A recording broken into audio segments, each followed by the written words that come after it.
సమ్మర్‌లో ఒక video post చేశాను. మీలో ఎవరికైనా గుర్తుందా? లేదంటే గనక కింద ట్యాగ్ చేస్తాను. ఒకసారి చూసేయండి. ఏం లేదండి, సమ్మర్‌లో మనం తిన్న ఫ్రూట్స్ కానివ్వండి, ఇంట్లో ఏవైతే తెచ్చుకుంటా ఉన్నప్పుడు వాటిలో సీడ్స్ ఉన్నవి ఏవైతే ఉన్నాయో, అలాగా నా దగ్గర కొన్నిటినైతే గనక వాటినన్నిటిని కలెక్ట్ చేసుకొని బాల్కనీలో ఎండలో పెట్టుకొనైతే గనక పెట్టుకొని ఒక డబ్బాలో అయితే పెట్టుకున్నా. వాటినన్నిటిని ఇప్పుడు వర్షం వచ్చింది కదా! ఇప్పుడు వీటినన్నిటిని తీసుకొని వెళ్లి బయట ఎక్కడైనా ప్లేసెస్ ఉంటాయి కదా! మట్టున్న ప్లేసెస్‌లో వేద్దామనైతే బయలుదేరాం. ఇక్కడ నా దగ్గర పప్పాయ, దోసకాయ, పుచ్చకాయ, మిరపకాయలు, సీతాఫలం ఇలాగ రకరకాల విత్తనాలన్నిటిని అయితే గనక పోజేసుకున్నా. అలాగే మామిడికాయ టెంకలు కూడా ఉన్నాయన్నమాట.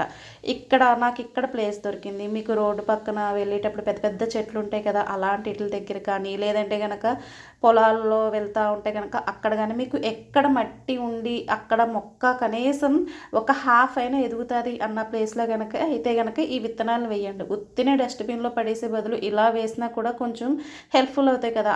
వాటిని బేస్ చేసుకొని చాలా వాటికైతే గనక ఉపయోగపడతాయన్నమాట.